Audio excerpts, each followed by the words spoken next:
All right, let's get this show on the road. So recently I got asked over on Instagram what inspired you to create or to start creating music. And it was a tough question for me because one, I have really bad memory, so there's a lot of things that I don't remember, and they're quite important that I probably should, but I don't. And this one is kind of an extensive story, so I'm sorry if I take too much of your time. But this is the answer. It all started, obviously, once I started learning how to play instruments, which was around the fourth, fifth grade.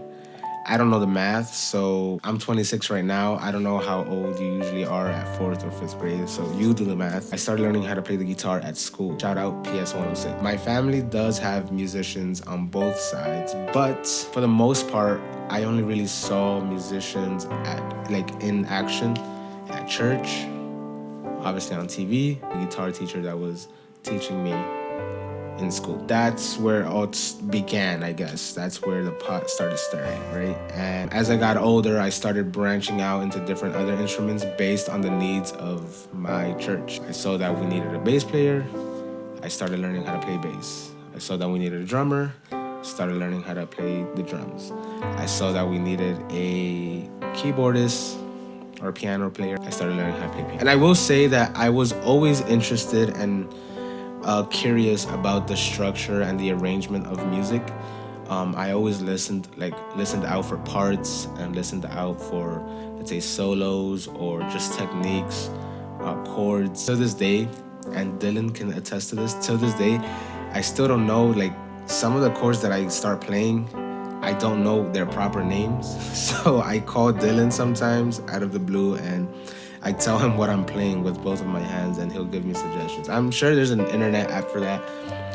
I haven't found the time for it. I mean, I haven't found it yet, but that's what I do till this day. Sometimes I would even, take a part from one song and suggest to insert it into a different song and work around it. So like I've always been sort of an arranger, if you want to call it that. So then came a time where the church started needing just a sound guy in general. We started streaming back in 2013, so they needed somebody to, make that happen. At the time, we did have a couple volunteers, but they slowly just started, walking away from it. And then there was I, who was still a kid. I was probably still like 15, 16 years old. Knew very little, but was willing to learn. So I started learning as much as I can. Thank God for YouTube. Thank God for the internet. Because without that, I definitely would not be in the position that I am today. Slowly but surely, that led me into the recording process, right? And I was like, you know what? Like, we're going to start recording church services, and then I'll start mixing them, et cetera, et cetera. Obviously, I didn't take into account that we actually had to perform good before I can mix and make, a great sounding record. For what it's worth, we do our best at church.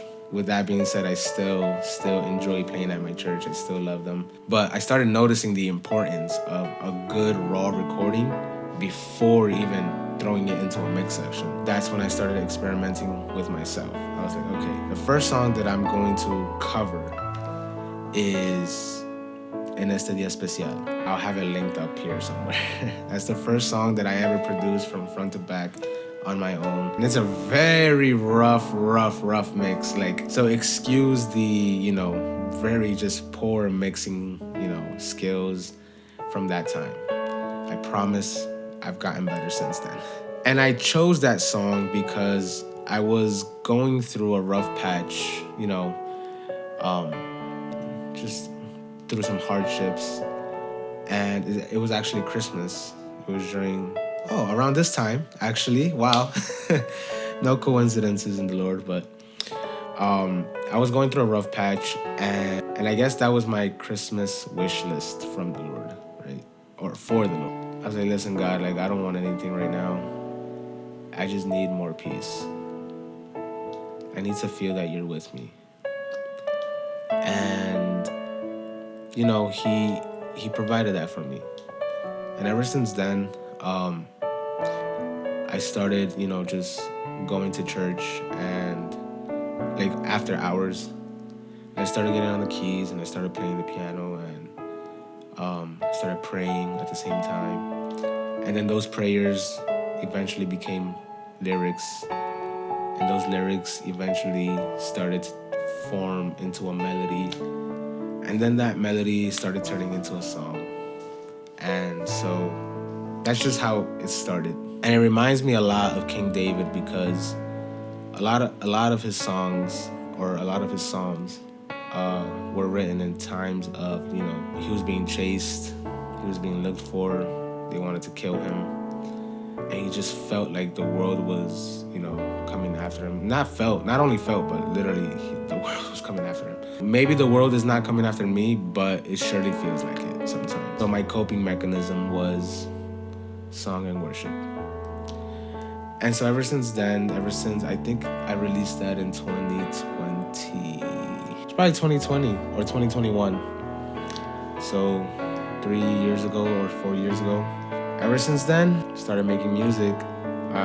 I don't do it with the purpose of becoming, this well-known guy or whatever. With that being said, I hope that I continue to, push more music and it continues to, move your heart or, inspire you or help you through a hardship that you may be going through, because that's what it does to me.